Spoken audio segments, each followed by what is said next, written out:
Muy buenas noches, bienvenidos a Noticias 22, gracias por acompañarnos este jueves 11 de noviembre de 2021 con lo más relevante en la información cultural de México y el mundo. Hola, Laura Regis, en la traducción de lenguas de señas mexicana y a nombre de todo el equipo que hace posible esta transmisión desde los estudios de Canal 22, capitaneados por Sergio Camú. Nos arrancamos con el 93 aniversario del natalicio del gran Carlos. Eran 10 años de su memoria. Alfaguara ha dado un nuevo rostro a 12 de las novelas más populares del autor panameño, radicado en México. Los primeros 6 títulos de esta nueva colección fueron presentados a bordo de un turibús que recorrió aquellos lugares de la otrora región más transparente de la Ciudad de México, donde se sitúan algunas de sus historias. Vamos a conocerlo.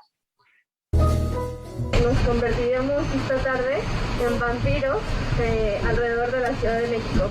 A bordo de un turibús que recorrió las calles de la Ciudad de México que han sido motivo de historias y ambientaciones de las historias de Carlos Fuentes, se realizó un recorrido literario, cuyo itinerario incluyeron las calles aledañas a la Casa Embrujada, a la que el escritor mexicano hace referencia en Aura, ubicada en Donceles 815.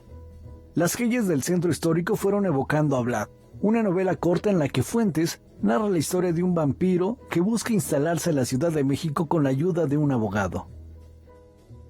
Es un relato que habla sobre su versión del vampiro, pero hay mucho además dentro de estas poquitas páginas. Hay un montón de cosas, hay un subtexto, hay mucho de lo que se puede platicar. Es decir, claro, es el vampiro chilango, pero ¿por qué este hombre que se encuentra con este vampiro? ¿Por qué este hombre, este abogado que perdió a un hijo, y lo perdió literalmente porque el mar se lo llevó, que perdió a un hijo, es el hombre indicado para encontrarle una casa a este vampiro que viene a instalarse en nuestra Ciudad de México? ¿Por qué tiene que ser este abogado que siempre obedece, que tiene esta pérdida, quien tenga que ofrecer a su esposa en este sacrificio?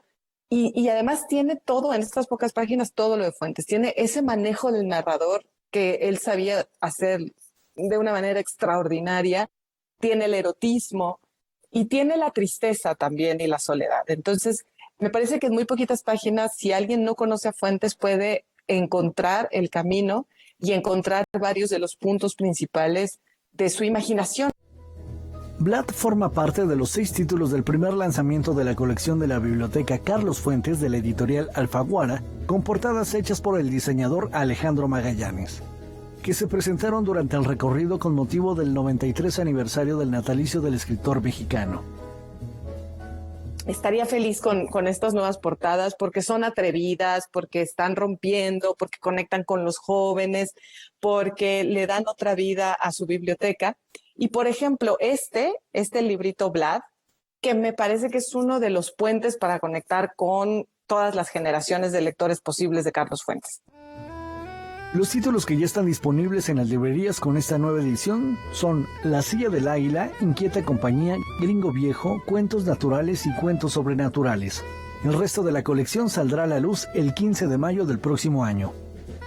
Lo que nosotros queremos es para el 15 de mayo del próximo año, del 2022, que estaremos conmemorando, que estaremos recordando que en 2012, igual un día del maestro, falleció Carlos Fuentes. Ya 10 años de su muerte vamos a estarlo recordando con estas portadas ya completas de la biblioteca Carlos Fuentes en Alfaguara. Queremos celebrarlo siempre, su vida, recordarlo a 10 años de su muerte y ponerlo sobre la mesa para que lectores que no han tenido contacto con él volteen, se jalen con estas portadas preciosas de Magallanes y le entren, ¿no? Por donde sea, pero que le entren a Carlos Fuentes. Noticias 22, Óscar Cortés. En otros temas, ante la creciente ola de feminicidios en nuestro país, el movimiento Amnistía Internacional México presentó una nueva campaña para hacer conciencia y señalar las deficiencias en la impartición de justicia. Como complemento y a propósito del Día Internacional de la Eliminación de la Violencia contra la Mujer, se va a lanzar un tema musical. Enseguida les damos más detalles. La organización defensora de derechos humanos Amnistía Internacional, en su representación mexicana, ha lanzado la campaña Hasta Ser Escuchadas, que busca exhortar a las autoridades a que reconozcan públicamente la magnitud del problema de los feminicidios en nuestro país y a las diferencias en la impartición de justicia con respecto a este delito. Esta campaña contará con su propio tema musical, el cual será lanzado en todas las plataformas el próximo 19 de noviembre como preámbulo a la conmemoración del Día Internacional de la Eliminación de la Violencia contra la Mujer. Lo más importante fue unirnos a esta causa. Creo que a todos el tema de que nos pudiera pasar a cualquiera de nosotras o a alguien de nuestra familia nos hizo tener una responsabilidad de poder aportar mediante nuestra arte. Bajo la producción de Alfonso Palacios y la producción ejecutiva de Ricardo Kugler, 4 compositores e intérpretes mexicanos se involucraron en el proyecto. Ellos son Regina de Obando, Sofía Peña, Lu Ruenes y Ed Vinton. Nos suman al proyecto y la verdad es que dentro de este esfuerzo pues nos obliga mucho a ser introspectivos y ser muy cuidadosos con lo que se dice. Al final nos estamos sumando a las voces de personas que sí tienen en sus manos las investigaciones y que además tienen un tema emocional sumamente fuerte de lo grave que es esta situación de feminicidios, ¿no? Nosotros nos juntamos de manera virtual, tuvimos unas 3 sesiones de composición, todos aportamos durante toda la canción, intentamos enfocarnos en 3 casos y el coro es como este himno de la familia que quiere ser escuchada. Con esta canción, los 4 jóvenes compositores intentan expresar el sentir de quienes buscan justicia. Habla desde el dolor, pero también habla como desde este amor de familia y de esta parte que nadie quiere que, o sea, las personas que lo están cantando no quieren que tú lo vivas. Nos ceñimos mucho a que fuera pop, porque siento que de alguna manera eso genera sensaciones en la gente sin caer quizá en lo festivo y en lo burdo de otra música popular como puede ser el reggaetón, pero tampoco queríamos caer en un sentido agresivo de quizá una canción más estridente y lo que también tratamos de bordear es que no pudiera ser motivo de burla tampoco, ¿no? Cada vez que el escucha reproduzca la canción, estará donando a Amnistía Internacional México para que siga apoyando la investigación de las causas y a los familiares de las víctimas. Es una invitación a todos a sumarse, a decir ya basta, no queremos que le pase a nadie más y necesitamos cambiar las formas de enfrentar estos problemas, ¿no? Con información y texto de César H. Meléndez, Rodrigo Peredo, Noticias 22. Y sin alejarnos muchos del tema, la danza también se suma a estos movimientos para alzar la voz de las mujeres. Paula Villarrutia reconstruye la figura de la Malinche y retrata la historia de todas aquellas mujeres que han encontrado un camino en medio de la adversidad. Esto es Mujer Raíz. El montaje multidisciplinario creado e interpretado por Paula Villarrutia, titulada Mujer Raíz, escenifica la lucha de mujeres ancestrales, inspirado en la figura de la Malinche. Tomé conciencia que del ser humano más que del personaje histórico, ¿sabes? De ese ser humano, de esa mujer que se enfrenta a batallas, a conquistas, que construye su camino, que tiene momentos, sí, de sumisión, ¿no? Y que de ahí agarra fuerzas para ser una mujer aguerrida, empoderada, y que también hablamos de lo que los otros perciben y hablan de uno, ¿no? Sin saber, ¿no? El unipersonal es producida por Danza UNAM, en el marco del programa cultural México 500. Se desarrolla a través de la danza tradicional con un tratamiento escénico contemporáneo. Empecé a escribir de mi historia, de mi pasado, de mis mujeres, y ahí fue donde descubrí, tomé conciencia y dije, a mi abuelita igual que a la Malinche le mataron al papá y fue desterrada y se tuvo que venir aquí de niña migrante, ¿no? Y después, igual que la Malinche, tuvo que andar sirviendo de una casa a otra, ¿no?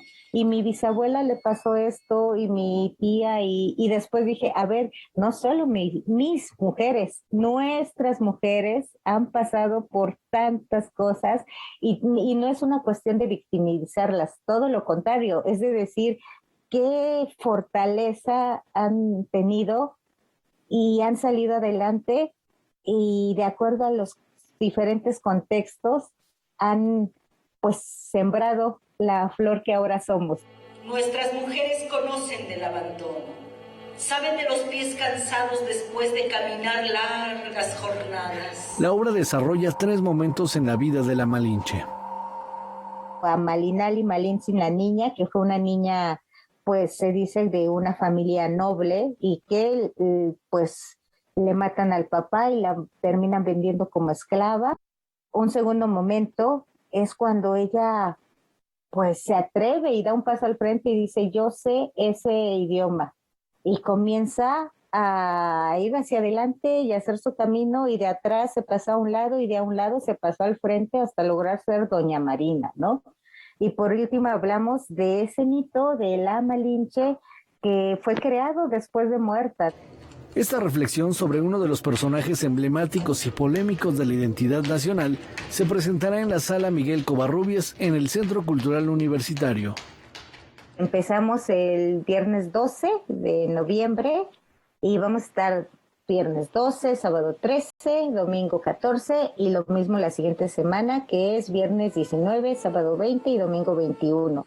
Me parece también importante eso, el voltear, ¿no?, al pasado, agradecer, el reconocer nuestra raíz, esa raíz, para podernos, pues, arraigar en la tierra, plantar y entonces florecer. Noticias 22, Óscar Cortés.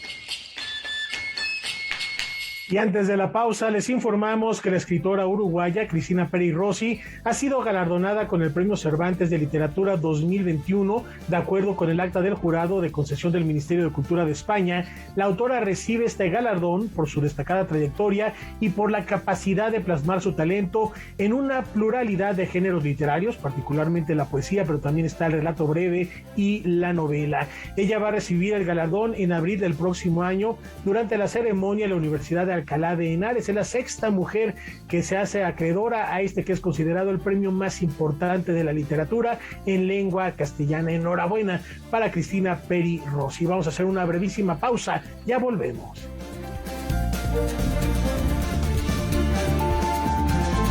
Las películas que tocan nuestros sentidos, no solo por lo que vemos, sino también por lo que escuchamos en la pantalla, y esta es una gran labor y que en México ha sido reconocida a nivel internacional gracias a sus creadores. Hoy tenemos a uno de ellos en Marquesina, Julio López nos platica de qué se trata.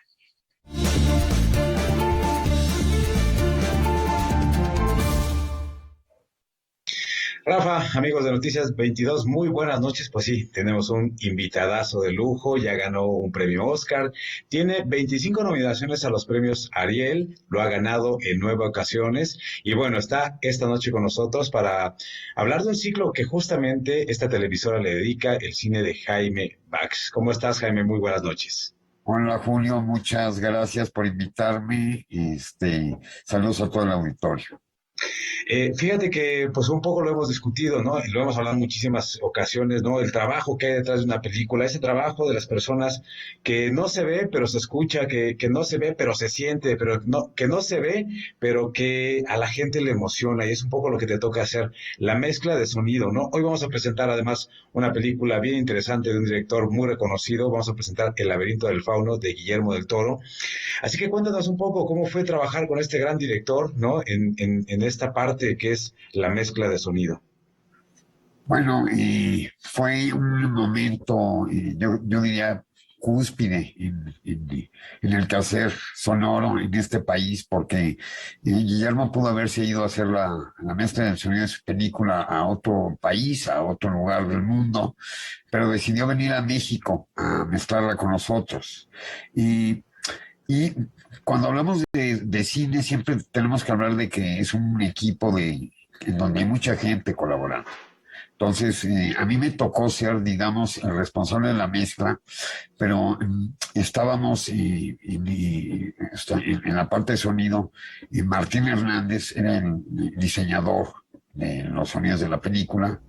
Estaba Michelle Kutulenk, que con ella he hecho pues más de 130 películas, y con la cual comparto el Oscar también, con la última película que hicimos, que se llama Sound of Metal.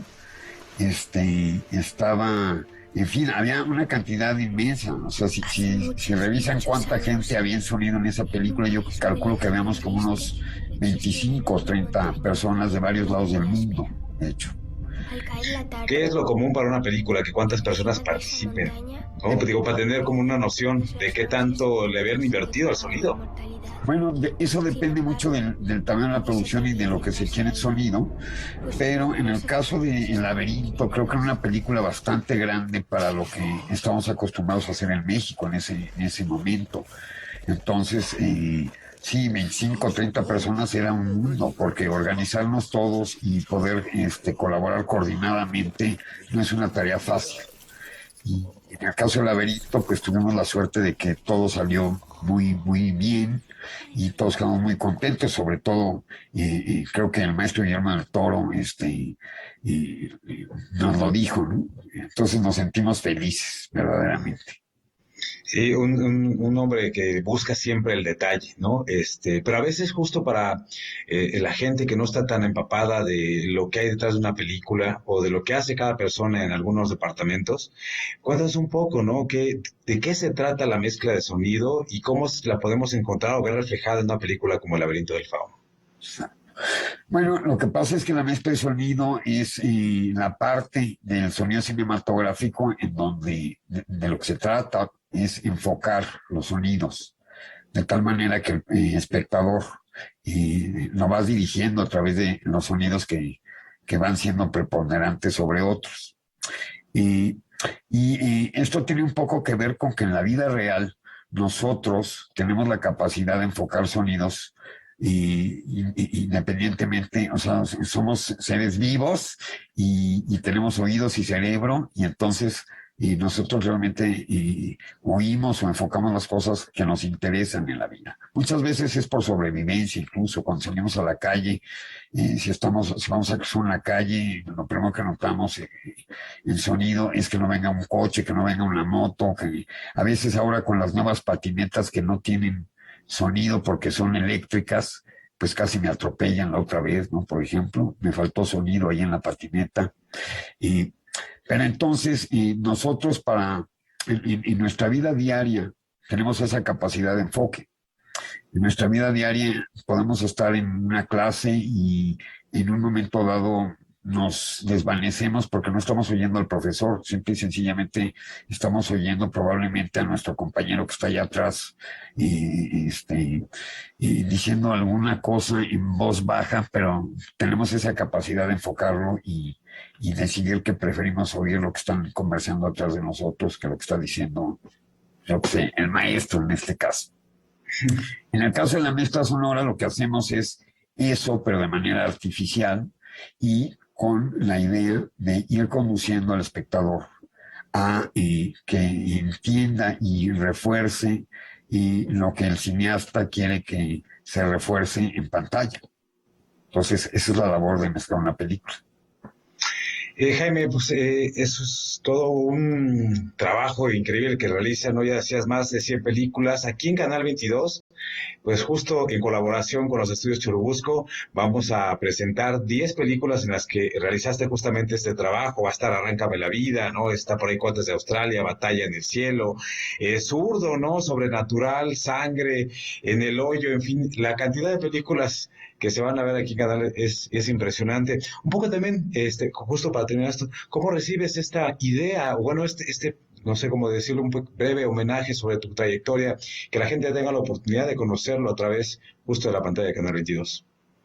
Bueno, pues realmente lo recibo con mucho gusto, me siento muy honrado, me da mucho gusto que además los cineastas hayan dado autorización para poder pasar las películas, lo cual habla de que pues todos ellos han sido mis maestros. En cada película aprendo mucho de todos los directores y de todos los compañeros con los que colaboras. Y que Estudio Churubusco y Canal 22 hayan decidido hacer este ciclo, pues verdaderamente me da un gusto inmenso y me siento muy honrado. Jaime, como siempre, un placer. Muchísimas gracias por estar esta noche con nosotros. Un placer, como siempre. Muchísimas gracias, Julio, por invitar. Bueno, pues ahí lo tienen. Hoy a las 10:30 de la noche se pasa por la pantalla de Canal 22, El laberinto del fauno. No se la pueden perder, es una de mis películas favoritas. Vamos a cambiar justamente radical de tema porque en Puebla ya preparan el Festival Internacional de Cine Silente de México. La sexta edición del Festival Internacional de Cine Silente México rescata, revalora y resalta la figura de la mujer en el cine y la música.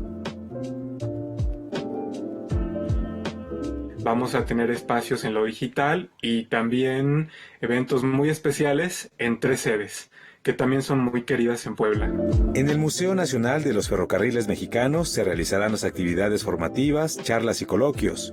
En el Teatro de la Ciudad se ofrecerán los cineconciertos y la Cinemateca Luis Buñuel será la sede de las proyecciones y otras presentaciones especiales. Y vamos a presentar pues este año un programa muy, muy lindo que nos emociona mucho en torno a la pionera Alice Guy. Es la francesa que es la pionera por excelencia del cine narrativo. Bueno, estará con nosotros, ¿no?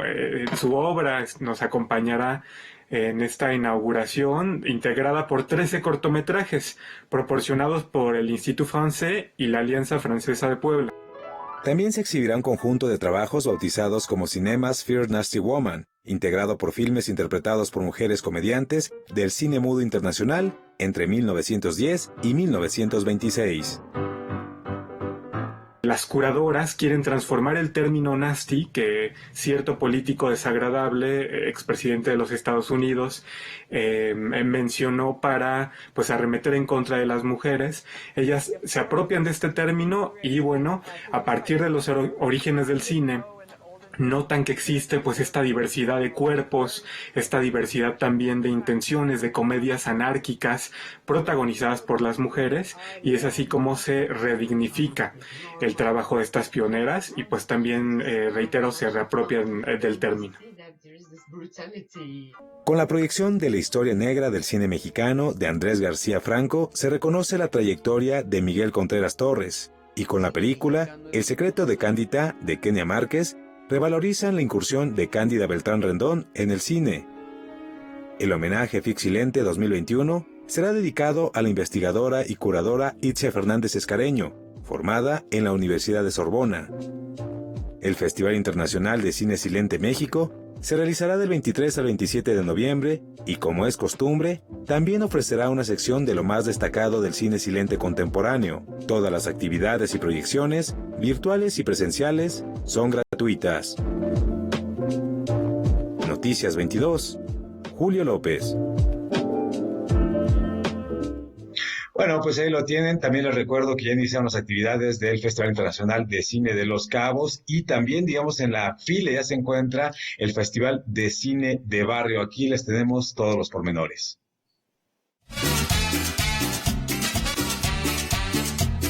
El Festival de Cine de Barrio tiene como principal objetivo recorrer la periferia de la Ciudad de México para llevar una amplia y variada selección de películas que por diferentes razones no llegaron a esos lugares. Este año tendrán como sede a Tláhuac. Es importante decir que en Tláhuac no hay salas de cine, hay una sola que es Cinemas Tláhuac y que es una de las sedes del festival.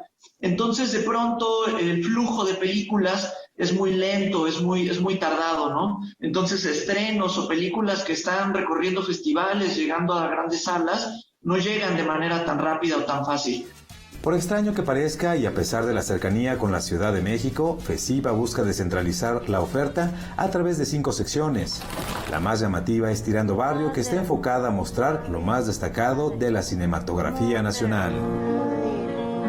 Tenemos en nuestra programación la película Los Lobos de Samuel Kishilioco, que está por ahí representando a México en el Goya.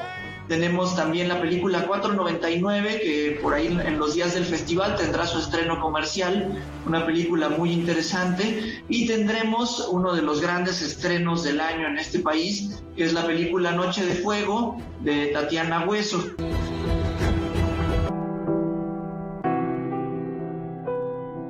dijo, cada año ella me dice. En la sección de Derechos Humanos destaca la película Camila, La Justicia Posible, documental producido por Ojos de Perro versus la Impunidad, nominado en la categoría Imagen del Premio Gabriel García Márquez de Nuevo Periodismo Iberoamericano. Conozcan un poquito de mi hija, de mi pequeña, cómo era, para que no sea una más de las niñas asesinadas.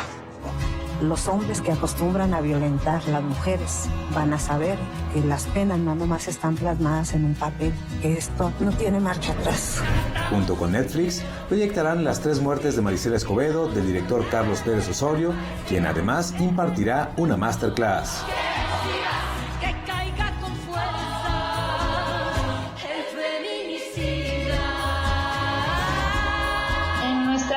Presencial vamos a trabajar desde espacios públicos, desde plazas públicas hasta espacios de exhibición que son proyectos culturales, ¿no? Como Dada Espacio Cultural. Está también el Foro Arteria, ¿no? El Foro Arteria que tiene ya más de 25 años de trayectoria, ¿no? De ser un cineclub ahí, pues en medio de las colonias, una de las colonias más complicadas en Tláhuac. Vamos a tener por ahí también como sede el Faro Tláhuac, la Faro Tláhuac. Está por ahí otro proyecto cultural que está literalmente en construcción y que nos encanta, que es un espacio más enfocado pues hacia jóvenes, que es el Underground Paradise. Gracias al apoyo de la alcaldía también se suman casas de cultura y bibliotecas. La categoría Somos Barrio estará disponible de manera virtual y gratuita en la plataforma de Filmin Latino. El Festival de Cine de Barrio se llevará a cabo del 21 al 28 de noviembre.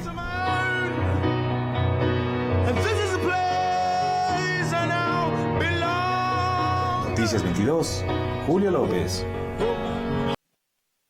Rafa, como siempre, el mejor cine por televisión abierta está en Canal 22.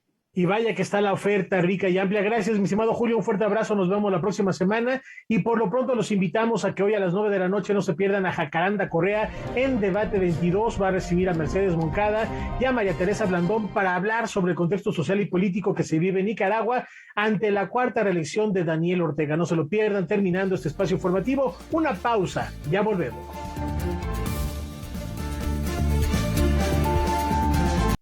Esta noche caminamos entre volcanes al visitar la región.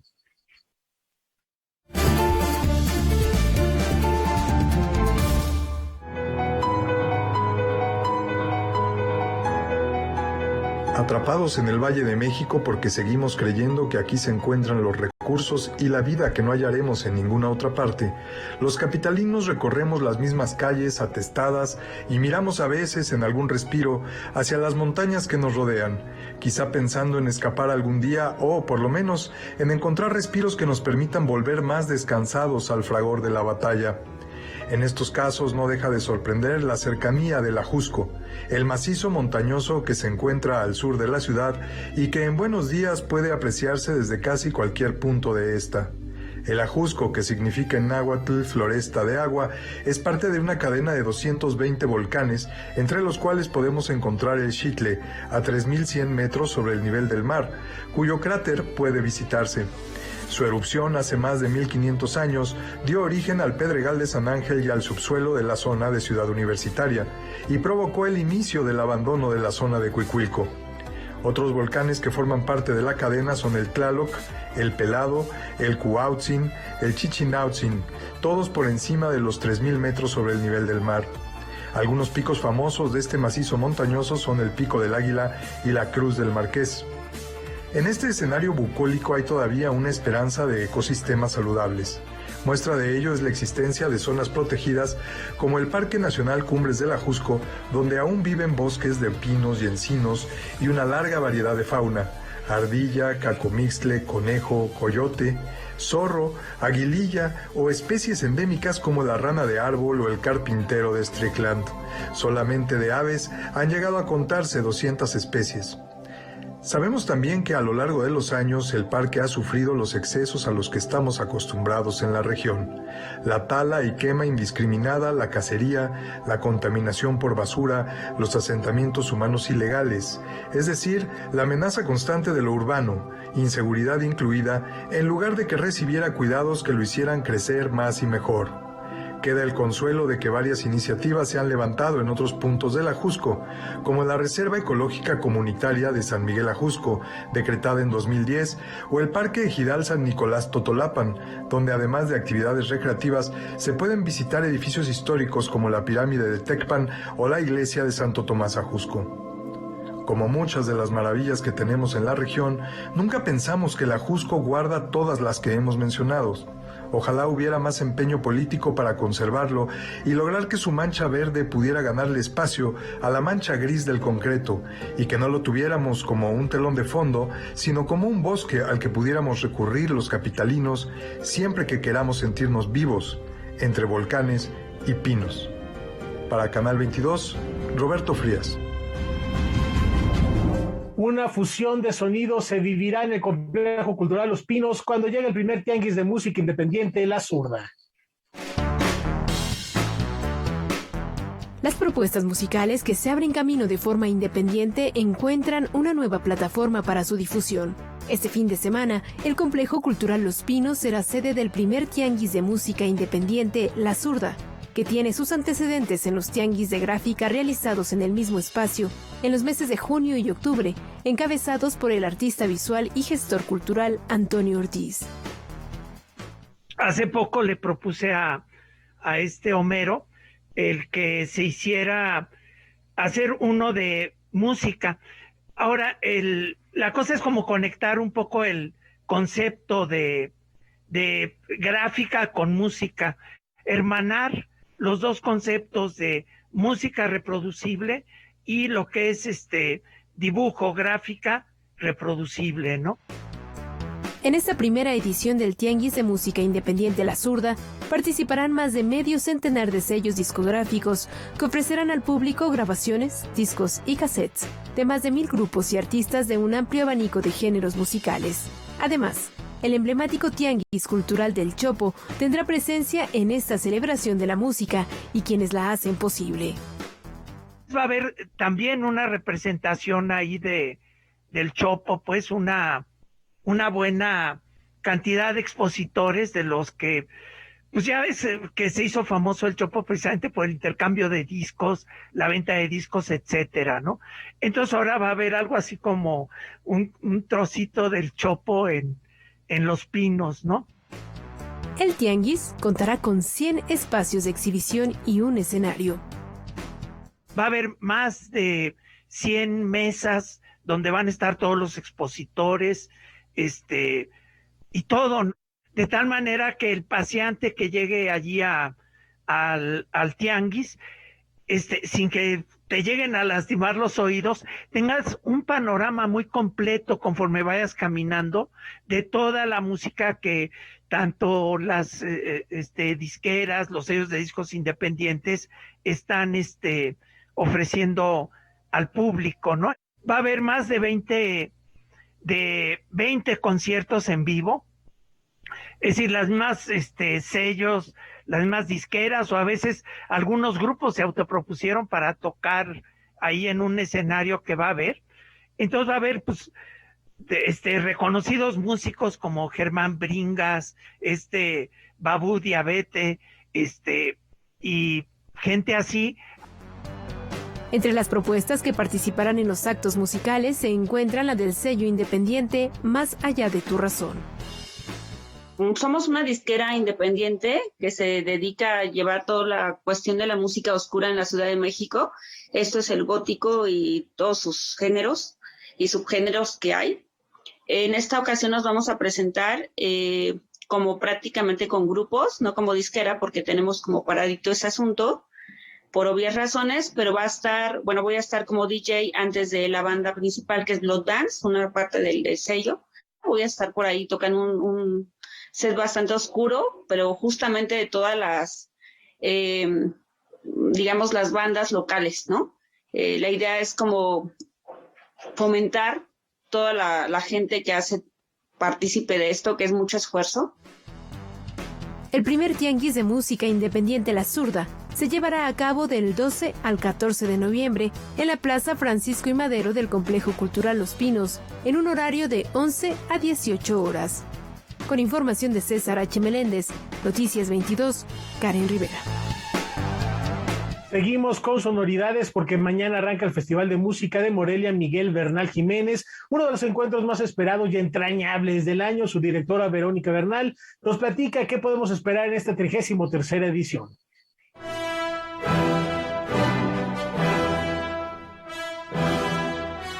La Orquesta Sinfónica del Estado de México, que como todos sabemos cumple 50 años, tendrán a Román Leleu, este gran trompetista francés, que sin duda cuando tú lo ves tocar parece que la trompeta es parte de la fusión de su cuerpo, presentando películas icónicas también del cine.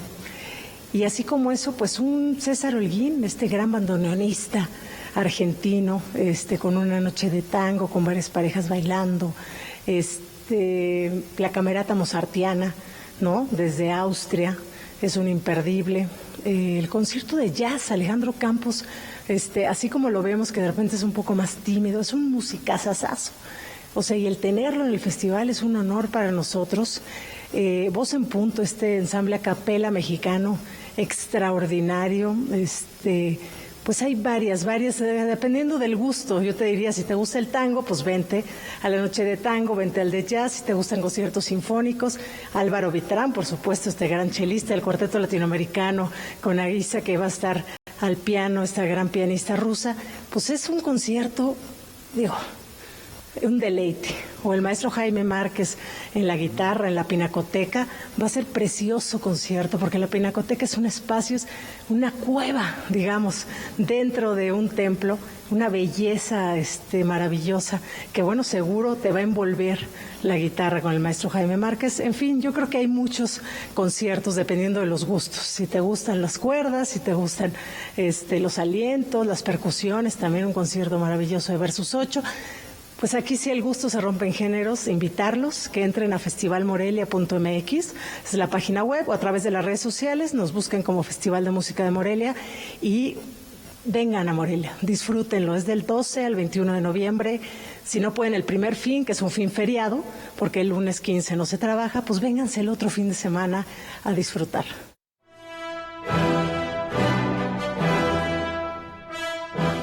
De verdad es un festival que vale la pena disfrutar, escuchar y vivir en carne propia, que darse una vuelta al Festival de Música de Morelia Miguel Bernal Jiménez. Una brevísima pausa y ya volvemos.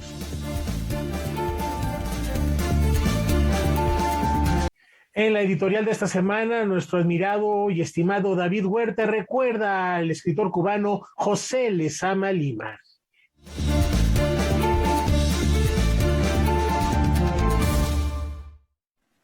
A todo he sobrevivido y he de sobrevivir también a la muerte, le dijo el poeta cubano José Lezama Lima a Tomás Eloy Martínez en un memorable diálogo entre dos protagonistas cardinales de la literatura latinoamericana de nuestro tiempo. Un tiempo que sigue siendo el nuestro. La novela, la única que escribió, la única que se dio a conocer en vida del poeta, la única novela que escribió José Lezama Lima, se titula Paradiso. Es un libro que vivió aventuras incontables en el mundo editorial, en el mundo de los destinos de los impresos, de los manuscritos, de los originales. La primera edición de Paradiso se publicó en La Habana en el año 1966. Lezama Lima se sobresaltó porque estaba plagada, acribillada de erratas esa edición de Paradiso.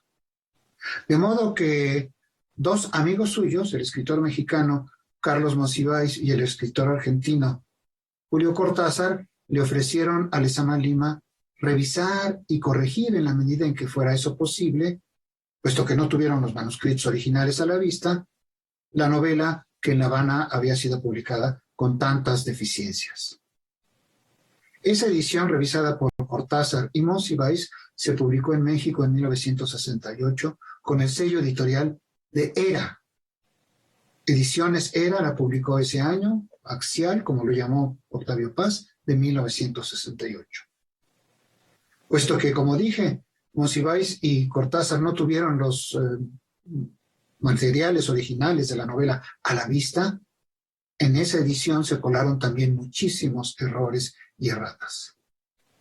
El poeta Cintio Vitier, colega y amigo íntimo de Lezama Lima, preparó una edición mucho más cuidada, depurada, y es la que ahora ha recogido, una vez más, Ediciones Era, en este año de 2021. La novela Paradiso tiene, pues, una nueva estación en su vida editorial y para los lectores de este gran poeta y novelista cubano, José Lezama Lima, nacido en 1910, muerto en 1976. Es una noticia formidable esta edición revisada de Paradiso, publicada por Ediciones Era. Muchas gracias y hasta la próxima. Gracias a David Huerta, en efecto una gran noticia, hay que acercarnos cuanto antes a esta publicación. Y a propósito de literatura, la Dirección de Literatura y Fomento a la Lectura de la UNAM impartió 2 talleres donde médicos, enfermeras y trabajadores sociales que hacen frente a la pandemia se acercaron a la literatura creativa para retratar sus emociones utilizando como herramientas la crónica o la poesía. Esto es Primera Línea. A finales de 2020, y ante la interrupción de actividades debido a la pandemia, la Dirección de Literatura y Fomento a la Lectura de la UNAM lanzó una convocatoria para 2 talleres dirigida a profesionales que daban la batalla ante el virus. El resultado de estos fue una serie de textos sobre cómo vivían y enfrentaban la COVID-19. Nosotros quisimos con este libro fue, por una parte, continuar con el fomento de las experiencias de lectura y escritura de la comunidad universitaria, pero en este caso particular de las personas que estaban directamente involucradas en atención a la crisis por COVID-19. Y por eso convocamos a 2 talleristas, que en realidad fueron 2 talleres en el mismo sentido de darle voz al personal de salud, que fueron la Facultad de Medicina, la Licenciatura de Medicina de la FES Iztacala, la INEO, que es la Escuela Nacional de Enfermería y Obstetricia, y la Facultad de Psicología, además de Trabajo Social. Los talleres, uno de crónica y otro de poesía, fueron impartidos por el periodista y escritor Leonardo Tarifeño y por el médico psiquiatra y poeta Orlando Mondragón, respectivamente. Los textos demoledores dan cuenta del cruento combate contra el virus, narrados por médicos, enfermeras y trabajadores sociales, para quienes esos talleres, en muchos casos, fueron un primer contacto con la escritura creativa. Necesitaban dejar un registro de sus emociones y mostrarnos al resto del mundo eso que pasaba en la intimidad entre un cuerpo enfermo y un médico, con el riesgo de lo que eso implicaba. Entonces, este libro está dividido en 2 apartados, cada uno dedicado al producto del taller de donde se originaron estos textos. El que corresponde de crónica, como dije, tiene más o menos 14 autores, que está en una presentación muy emotiva de Leonardo Tarifeño, y el apartado de poesía, pues incluye poemas de 6 participantes. Experiencias como el último contacto humano de una víctima mortal con personal médico, la renuncia de una enfermera a ver a su familia y confinarse en un hotel para evitar el contagio y continuar laborando en un hospital, constituyen el registro de esta dolorosa memoria. El tema del libro, por supuesto, es la experiencia, como decía, íntima y personal de estos participantes como parte implicada desde distintos frentes en la atención a la pandemia, ya sea en hospitales o en casas particulares. Y así presentamos estos textos que narran la vivencia del propio contagio en el lugar del trabajo. En otros casos, por ejemplo, narran la falta de apoyo que tuvieron muchos de los empleadores, como en un texto que se llama Carta al México que no quiero ver, de un biomédico que se llama Abraham Alonso. El libro también registra las condiciones de una sociedad que vio evidenciados sus problemas debido a la pandemia. Otro tema que resultó importante en este libro fue el tema de las desigualdades que la pandemia no produjo, pero que puso de manifiesto clarísimamente. Una de esas desigualdades definitivamente fue la del género, ¿no? La desigualdad genérica. Y hay una de las crónicas que relata de manera muy conmovedora esta práctica de la violencia familiar que sufre ella como enfermera y como al cuidado de un paciente de COVID, que a la medida en la que va tomando fuerza y se va curando, va también retomando la violencia familiar y cómo humilla a su esposa en la medida en la que va recuperándose. La edición del libro corrió a cargo de Carmina Estrada, jefa de la unidad de revistas y publicaciones, y el diseño es de Rocío Mireles. Fue presentado en línea a través de los perfiles de Facebook de la Dirección de Literatura y Fomento a la Lectura y de la Escuela Nacional de Enfermería y Obstetricia, en donde permanece. El libro tiene una edición impresa limitada y está disponible para su descarga en el sitio electrónico literatura.unam.mx en la sección de descargables. Noticias 22, Víctor Gaspar. A descargarlo cuanto antes, es una propuesta muy, muy atractiva. Y una mala noticia, nos vamos, se acabó este programa, pero nos despedimos recordando al compositor estadounidense Jerome David Kern, a 76 años de su partida, uno de los autores más destacados en el terreno de la comedia musical. Él estudió música en la ciudad de Nueva York y en 1903 en Heidelberg, Alemania. Hoy nos vamos a despedir, seguramente ustedes identificarán este tema que inclusive llegó a grabar Frank Sinatra, se llama Humo entra en tus ojos, Smoke Get in Your Eyes. Esperamos que lo disfruten y nos vemos el día de mañana. Muchísimas gracias.